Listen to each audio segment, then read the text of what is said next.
Hello दोस्तों, beginners point में आपका स्वागत है और अभी हम कर रहे हैं current affairs. India urge Bangladesh not to demolish an ancestral property of noted film maker Satyajit Ray. New Delhi has called on Dhaka to reconsider its decision to demolish the ancestral property of noted filmmaker Satyajit Ray. India also offered help to preserve the iconic building as it symbolizes Bangla culture reassurance. India will continue efforts to bring Pahalgam terror attack perpetrators to justice. E.M. Jaishankar. अपराधी External Affairs Minister Dr. S. Jaishankar has said the terrorist attack in Pahalgam was deliberately conducted to undermine Jammu and Kashmir's tourism economy and saw a religious divide. Speaking at the SEO Council of Foreign Ministers meeting at Tianjin in China last evening, Dr. Jaishankar called for uncompromising position on the issues of terrorism, separatism, and extremism, recalling the strong condemnation of the April 22 attack by the UN Security Council. The minister emphasized the need to hold perpetrators, organizers, financiers, sponsors of this reprehensible act of terrorism accountable. He also stressed that India would continue to work to bring the perpetrators of the Jammu and Kashmir to justice. Health Ministry rejects reports on warning labels for samosa, jalebi and laddu. ये जो था fact check करा था कि government ने कुछ कहा है, ये गलत निकला है।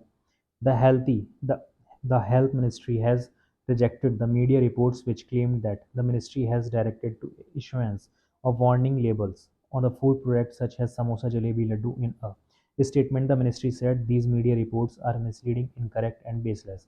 It said the ministry had separately issued an advisory which is an initiative towards making healthier choices at workplaces. It advised about the display of boards in various workplaces such as lobbies, canteens, cafeterias, and meeting rooms to raise awareness on harmful consumption of hidden fats and excess sugar in various food items. These boards are meant to serve as daily reminders on fighting obesity, the burden of which is sharply rising in the country. It said the Health Ministry advisory does not direct warning labels on food products sold by vendors and has not been selective towards Indian snacks. It does not target India's rich street food culture. India observes AI Appreciation Day, marking growth in healthcare, education, agriculture, and governance. कब होता है ये day? 16 जुलाई को AI Appreciation Day, 16th July.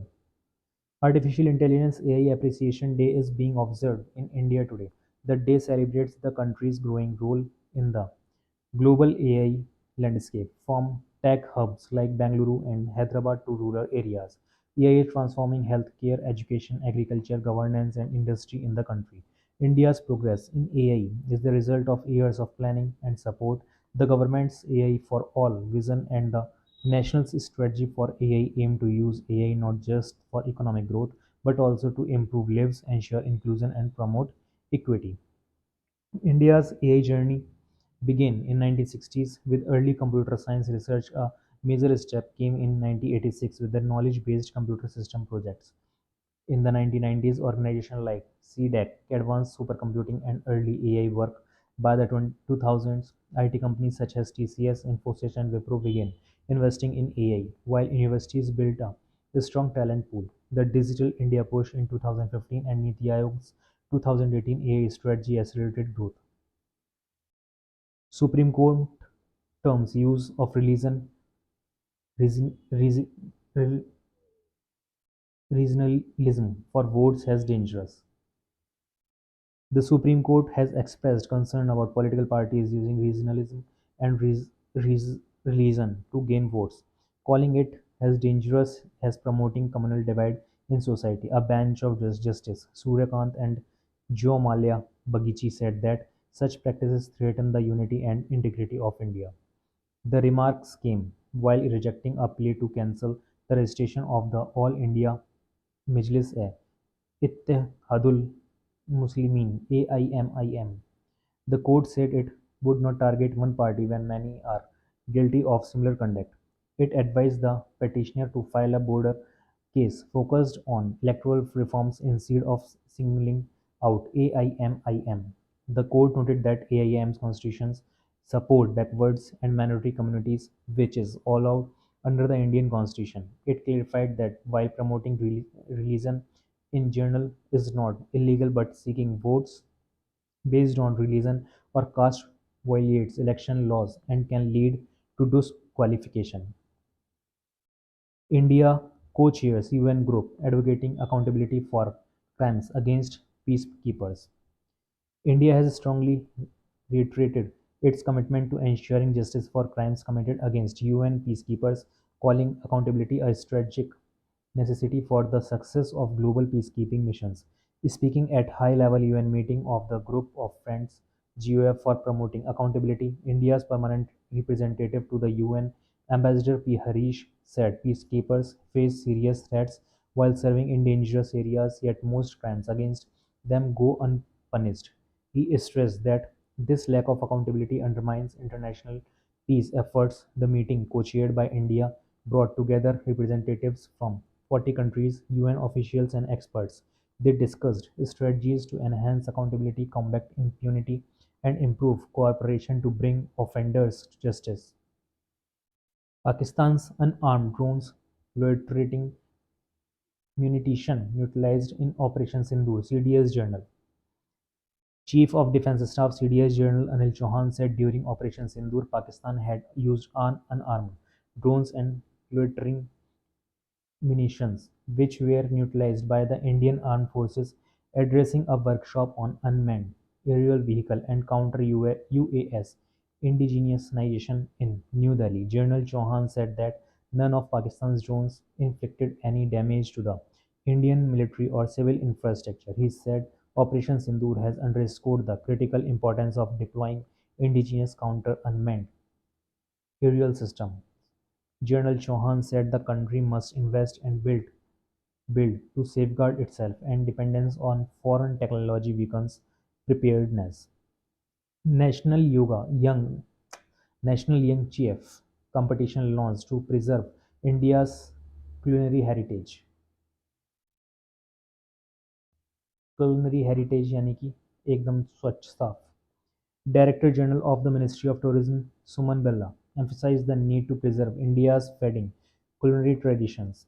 He said that India's culinary heritage is built on cultural memory and regional techniques.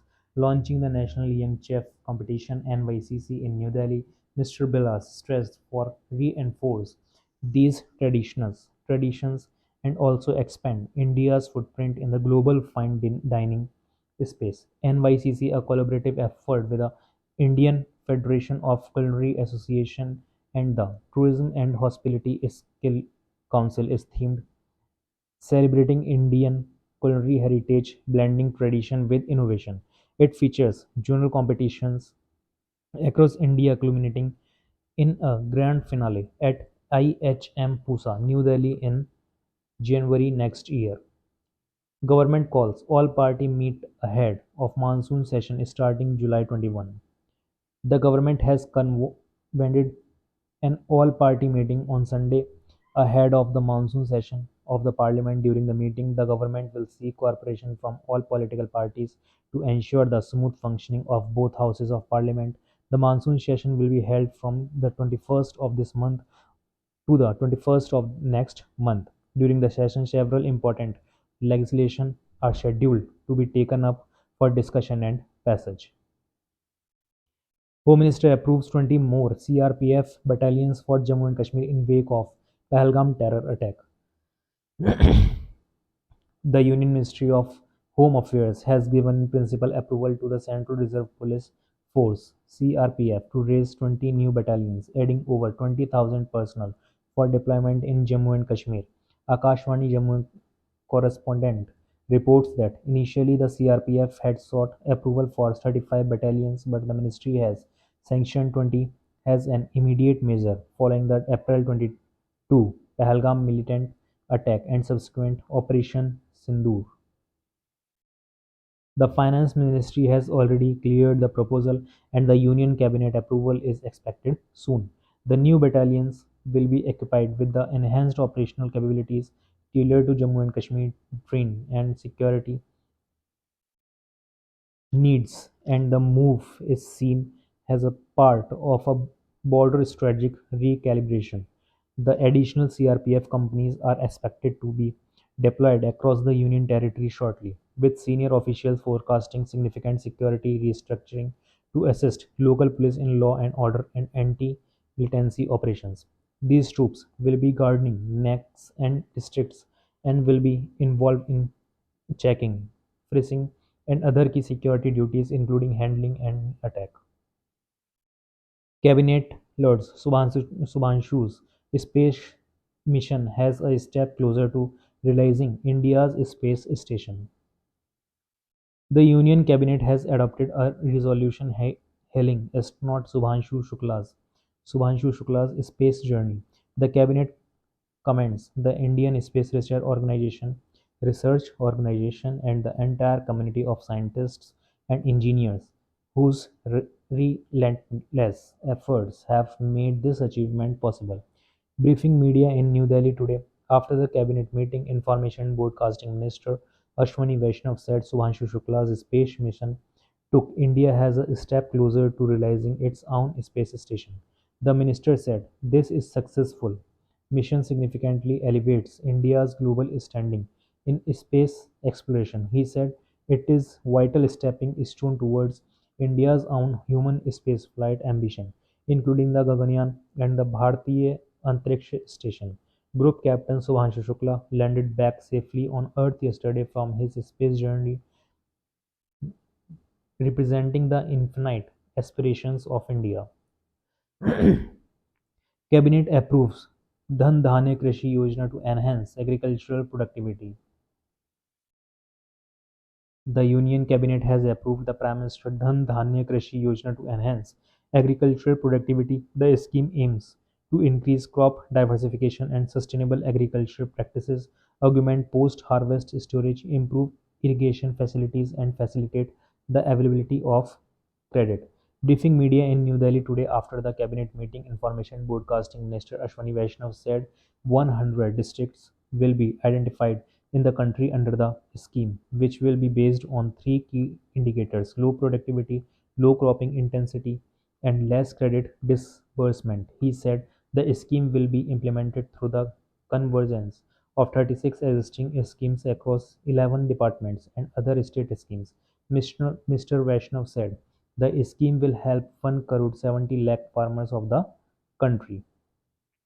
16th India Trend Fair in Tokyo highlights India as global textile hub. Textile Minister Giriraj Singh has highlighted India's strengths as a global textile hub in Tokyo. During the second day of his official visit to Japan, the minister held a series of high-level meetings with major Japanese companies and inaugurated the 16th Trend Fair 2025. The fair is one of the largest platforms for Indian textiles exporters to connect directly with Japanese buyers and is expected to further deepen bilateral textile trade. The minister met with the leadership of YKK Corporation, the world's largest manufacturer of zippers and fastening products. He also held a meeting with the president of Workman Co., a leading company in workwear and functional apparel. Mr. Singh also held discussions with Konica Minolta, a global player in digital and industrial printing. He invited Japanese companies to expand operations in India and contribute to ESG and sustainability goals. CCEA approves investment exception for NLCIL to accelerate renewable energy growth. The Cabinet Committee on Economic Affairs (CCEA) has approved a special exception for NLC India Limited (NLCIL) for the prevailing investment guidelines applicable to Damratan central public sector enterprises. Briefing the media about the cabinet decisions, information and Broadcasting Minister Ashwani Vaishnav said this strategic decision enables NLCIL to invest 7,000 crore rupees in its wholly owned subsidiary NLC India Renewable Limited. He said the exemptions aim to support NLCIL's ambitious target to developing 10 gigawatt of renewable energy capacity by 2030. Mr. Vaishnav highlighted that India has crossed 50% landmark in green capacity and India is on track to fulfill its commitment under COP 26। और इसी के साथ current affairs हो जाती है आपकी समाप्त।